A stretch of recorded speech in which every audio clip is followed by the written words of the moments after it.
스가랴가 다시 눈을 들어서 보았습니다. 그때 한 사람이 측량줄, 지금으로 말하면 줄자라고 말할 수 있겠죠. 이걸 가지고 있는 것을 보죠. 그래서 스가랴가 그에게 어디로 갑니까? 라고 이렇게 물어보니까 그 대답이 예루살렘을 측량하기 위해서다 라는 대답이었습니다. 이 대답을 마친 천사가 나가고 또 다른 천사가 스가랴를 맞아주면서 스가랴에게 말을 합니다.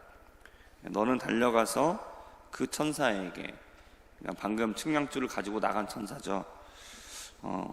예루살렘은 사람과 가축이 많으므로 성곽이 없는 성읍이 될 것이다 라는 이 이야기를 전하라고 말을 합니다. 그러니까 측량줄을 가지고 예루살렘 성을 잴 필요가 없다라는 것이죠. 왜냐하면 성곽이 없게 되기 때문입니다. 바벨론에게 멸망을 당하기 전에 예루살렘 성은 어땠습니까?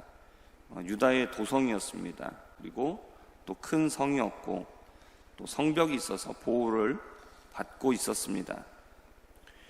성은 성벽이 있어야만 안전합니다. 근데 천사의 말은 무엇이냐? 다시 세워질 예루살렘 성은 그 안에 거주하는 사람들과 가축들이 매우 많아서 성곽을 세울 수가 없다라는 거죠. 그래서 재건되는 이 예루살렘 성이 이전보다 더 번성하게 된다라는 것을 말씀하고 있는 겁니다. 이전의 영광이 결코 작지가 않았습니다. 근데 폐허가 되었는데 이전 영광을 되찾는 것만 해도 어떻게 보면 상상하기 힘든 그런 일입니다. 근데 이전의 영광을 되찾는 것으로 그치는 게 아니라 이전의 과는 비교가 되지 않을 정도로 번성하게 하신다. 이건 하나님께서 주시는 은혜가 차고 넘친다라는 것을 말씀합니다. 그리고 이것이 지금 이스라엘이 한번 멸망을 당한 것이죠. 하나님 앞에 징계를 당한 겁니다. 징계를 받고 다시 회복을 시키시는데 이전보다도 더 하나님께서 크게 하시겠다라는 것입니다. 하나님의 은혜는 어떻습니까? 이전보다 더 큰 은혜를 주신다는 겁니다. 보통은 이전보다 더 큰 은혜라 생각하면 뭔가 더 잘한 게 있어야 되겠죠. 근데 이스라엘의 모습은, 현재 모습은 어떻습니까?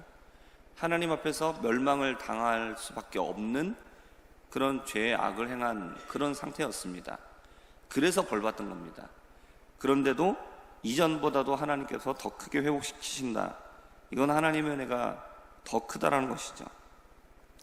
그러니까 우리는 이전에도 그렇고 지금도 그렇고 우리는 하나님의 은혜가 아니면 살 수 없는 존재라는 겁니다. 하나님의 은혜로 우리는 구원을 받았습니다.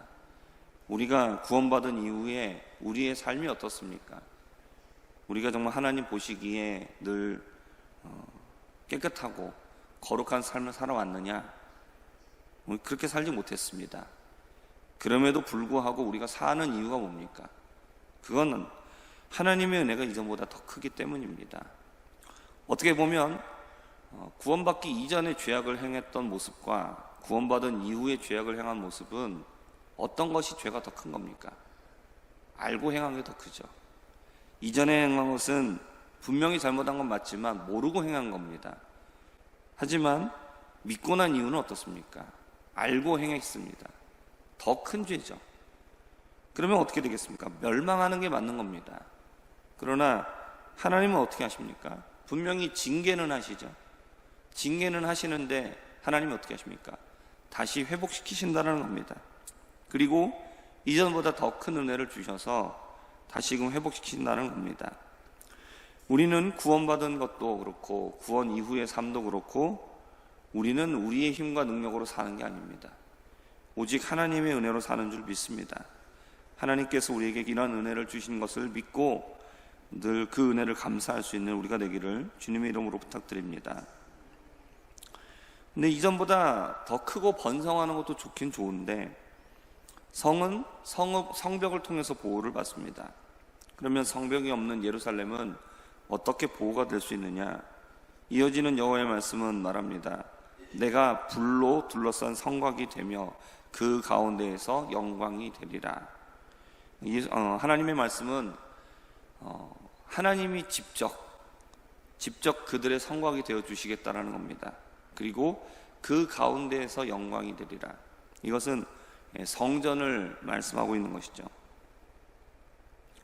이전에는 성벽이 예루살렘에 사는 사람들을 보호해 주었습니다. 그러나 이제는 하나님이 여호와 하나님께서 이들을 직접 지켜주시겠다라고 말씀하고 있죠. 여호와의 영광이 사라지고 성전은 파괴되었습니다. 하지만 이제는 이들 가운데에 임하시겠다라고 말씀하고 있습니다. 사실 성벽이 존재했던 시절에도 이스라엘을 지켰던 것은 여호와 하나님이셨습니다. 여호와 하나님께서 함께 하실 때에 이스라엘은 적들이 쳐들어와도 패배하지 않았죠. 그러나 하나님의 영광이 떠난 뒤에는 작은 적도 이기지 못했습니다. 유다가 바벨론의 멸망을 당하고 포로로 끌려간 것도 여호와께서 이들을 벌하시기로 결정하셨기 때문에 되어진 일입니다. 하지만 이제는 여호와께서 직접 이들의 성벽이 되어주시고 영광이 되어주시겠다라고 말씀하시기 때문에 더 이상 성벽이 필요하지 않게 된 것입니다. 물론 이 말씀을 하고 나서도 이스라엘 백성들은 성벽을 예레미야와 함께 쌓았습니다. 결국 이것은 무엇을 말하고 있습니까? 눈에 보이는 성벽이 있느냐 없느냐 이것이 아니라 하나님이 함께 하시느냐 하지 않느냐가 중요하다는 것이죠. 이전에는 하나님이 함께 하시지 않아서 이들이 멸망당했지만은 이제는 하나님께서 직접 이들과 함께 하시고 지키시고 보호하시겠다라는 약속을 하시고 있는 겁니다. 우리도 마찬가지입니다.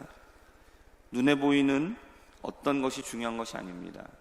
사람들은 눈에 보이는 화려함을 보고 큰 것을 보고 그것으로 하나님의 영광이 임했다라고 생각을 하고 그곳에 하나님의 축복이 있다라고 생각을 합니다. 하지만 절대로 그렇지 않습니다. 눈에 보이는 외형으로 인하여서 그곳에 하나님의 영광이 작고 하나님의 임재가 적을 것이다 또는 없을 것이다 라고 생각하는 것은 그저 인간의 생각일 뿐입니다. 두 번째 세워진 스룹바벨 성전을 보면서 사람들은 눈물을 흘렸죠. 이전의 영광을 아는 노인들은 오히려 슬퍼했습니다. 너무나 보잘것없고 하찮았기 때문이죠. 그러나 그곳에 주시는 하나님의 말씀은 뭡니까? 이전보다 영광, 더 큰 영광을 주시겠다라고 말씀하셨습니다. 오늘도 말씀하시고 있죠. 그 솔로몬 성전, 크고 화려했던 솔로몬 성전 있었지만 하나님의 영광이 떠나버리니까, 예루살렘에 하나님의 임재가 사라지니까 그들이 멸망당한 것입니다. 그러나 오늘 하나님 말씀하시죠. 이제는 성벽이 필요 없을 것이다라는 겁니다. 하지만 실제로 눈에 보이는 성벽은 쌓습니다. 무엇을 말합니까? 정말로 중요한 것은 하나님의 임재가 있는 것이죠. 하나님의 은혜가 임하는 것입니다. 우리도 마찬가지입니다. 우리가 사람의 눈으로 볼 때, 겉으로 볼 때 어떤 사람이 더 신실해 보이고 더 믿음 생활을 잘하는 것처럼 보일 수도 있습니다. 그러나 중요한 것은 그게 아니라 정말로 하나님의 임재가 임하느냐라는 겁니다. 우리의 삶도, 우리의 신앙도 마찬가지입니다. 하나님의 은혜가 없으면 우리는 아무것도 아닙니다. 그렇기 때문에 우리가 구해야 될 것은 무엇입니까? 하나님의 영광인 줄 믿습니다. 하나님의 임재를 구해야 됩니다. 하나님, 우리는 하나님이 함께하여 주시지 아니하시면 우리는 아무것도 아닙니다. 주님의 은혜를 우리에게 부어 주시옵소서. 우리와 항상 동행하여 주시고 우리를 인도하여 주시옵소서. 그렇게 기도하실 수 있게 되기를 바랍니다. 오늘 이 말씀은 1차적으로는 당시에 있었던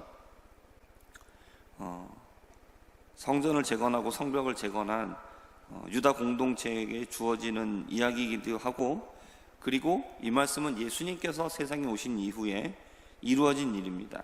그리고 궁극적으로 이루어지는 것은 언제 이루어지느냐? 예수님의 재림 후에 천국에서 완전히 이루어지게 됩니다. 요한계시록 21장 22절에 이렇게 말씀하고 있습니다. 성 안에 성전을 내가 보지 못하였으니 이는 주 하나님 곧 전능하신 이와 어린 양이 그 성전이십니다. 이렇게 말씀하고 있습니다. 지금 시대는 어떻습니까? 우리가 하나님의 성전이라고 말씀하고 있습니다. 하지만 재림 후에 천국에 가게 되면 그 안에는 이제는 우리가 성전이 되는 것도 아니죠. 왜 그렇습니까? 본체이신 하나님께서 또 예수 그리스도께서 그곳에 계시기 때문입니다. 그러므로 그곳엔 어떠한 성전도 필요하지 않게 되는 것이죠. 그리고 여호와께서는 유다를 멸망시킨 이방의 권세자들을 벌하셔서 자신들이 압제하던 자들에게서 오히려 반대로 노략거리가 되게 하시겠다라고 말씀하십니다. 그 이유에 대해서 오늘 말씀에서는 이스라엘을 압제하는 것은 여호와의 눈동자를 범하라고 말씀합니다. 눈은 사람에게서 가장 소중하게 여겨지는 기관입니다. 그렇기 때문에 이스라엘을 압제하는 것은 무엇이냐? 여호와의 눈동자를 범하는 것이다. 이것은 하나님께서 이스라엘을 얼마나 사랑하시는지를 말씀하는 표현이죠. 그러므로 시온의 딸로 표현되는 이스라엘 백성들은 기뻐하라고 말씀하십니다. 여호와 하나님께서 이스라엘을 압제하던 원수들을 멸하시고 이스라엘 가운데에 머물겠다고 하신 것, 이것이 최고의 기쁨이기 때문입니다. 우리가 무엇으로 우리의 기쁨을 삼아야 되겠습니까? 우리는 무엇으로 기뻐하고 있습니까? 우리가 기뻐해야 될 단 하나의 이유는 하나님께서 우리를 구원하셨고 하나님이 우리와 함께 하신 것입니다. 이것이 우리의 진정한 기쁨인 줄 믿습니다. 여호와께서는 유다를 거룩한 땅에서 자기 소유로 삼으시고 다시 예루살렘을 택하시겠다라고 말씀하십니다. 여호와는 이스라엘을 절대로 버리시지 않습니다. 로마서 11장 29절의 말씀입니다. 하나님의 은사와 부르심에는 후회하심이 없느니라. 사무엘상 15장 29절입니다. 이스라엘의 지존자는 거짓이나 변개함이 없으시니 그는 사람이 아니시므로 결코 변개하지 않으심이니이다. 하나님께 선택을 받았다라는 것은 우리가 경험할 수 있는 최고의 은혜입니다. 세상을 만드시고 또 세상을 다스리시는 여호와 하나님의 백성, 그의 자녀가 되었다라는 것입니다. 그리고 우리를 그렇게 선택하신 하나님의 선택에는 후회도 없고 그 선택도 달라지지 않습니다. 그 은혜는 영원합니다. 우리는 하나님께 선택을 받은 자입니다. 오늘도 이 은혜에 감사하며 하나님 앞에 감사와 찬송으로 영광 돌리며 살아가는, 또 이 믿음으로 살아가는 우리 모두가 되기를 주님의 이름으로 부탁드립니다. 기도하겠습니다. 하나님 아버지, 우리의 부족함과 연약함에도 불구하고 우리를 선택하신 하나님의 선택은 후회하심이 없으며 하나님 그 선택은 변하지 않는다라는 것을 우리에게 오늘 말씀으로 주심을 감사합니다. 하나님, 우리는 부족하지만 하나님 은혜가 더 크기에 하나님 아버지 주님께서 우리를 포기하지 아니하시고 우리를 자녀로서 아버지 계속해서 다듬어 가셔서 마침내 하나님의 나라에 들어가게 하실 것을 우리가 믿습니다. 아버지 하나님, 이 은혜를 우리가 잊지 않고 늘 감사하며 하나님 앞에 영광 돌리며 찬송하며 살아갈 수 있는 우리 모두가 되게 하여 주시옵소서. 예수님의 이름으로 기도합니다. 아멘.